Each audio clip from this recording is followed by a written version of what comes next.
Okay, we're going to finish up that final example for liquid mixture problems, and this is a really important one. This is number 17 off of the ditto. This is the one that deals with evaporation. So how many kilograms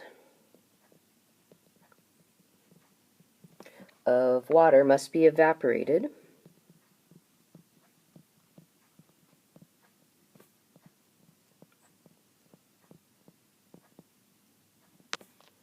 from 12 kilograms of a 5% salt solution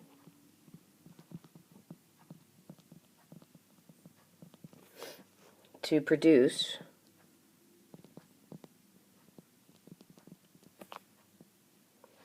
a 30% solution?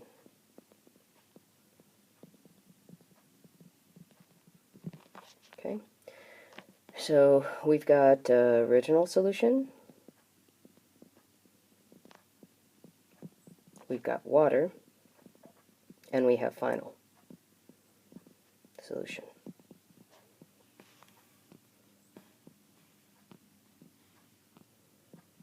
We've got amount, which is in kilograms.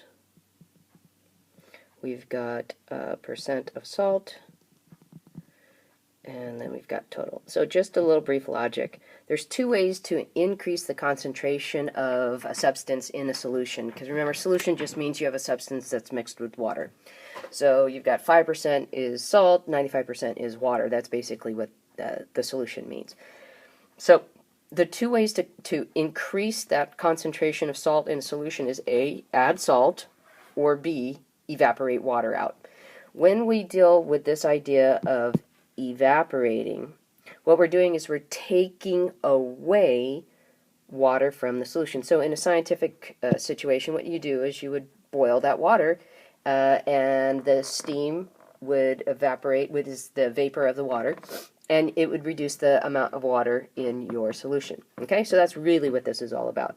So let's go ahead and get some numbers in here. So we have to start with original solution.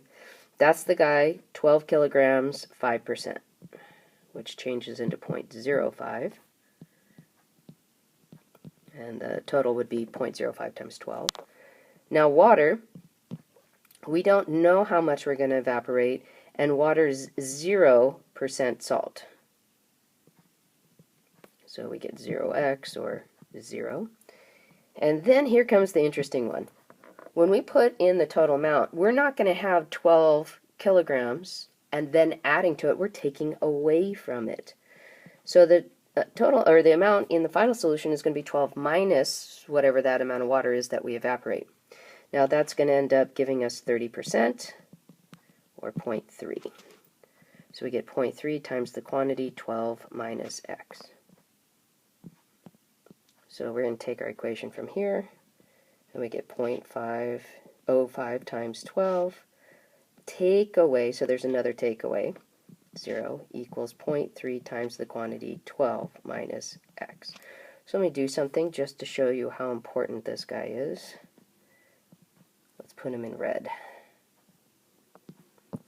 So we're taking away water from the original solution. It shows up there, it shows up there, shows up there. Okay? So again, we don't like dealing with decimals, so I'm going to multiply everything by the LCD, or at least common power 10, or we have to have is 2 digits come after the decimal point, or after the 0. Oh, let's try this again. So at most I have 2 digits that come after a decimal point. That is the same saying a number with 2 zeros after it, which is 100. So, I think I got that finally. So this gives me 5 times the quantity, 12. 0 times anything is 0. And then we get 30 times the quantity, 12 minus x. Oops, that didn't quite come out right. Let's try that again. That's better. And then we start doing math. So we get 60 equals 360 minus 30x.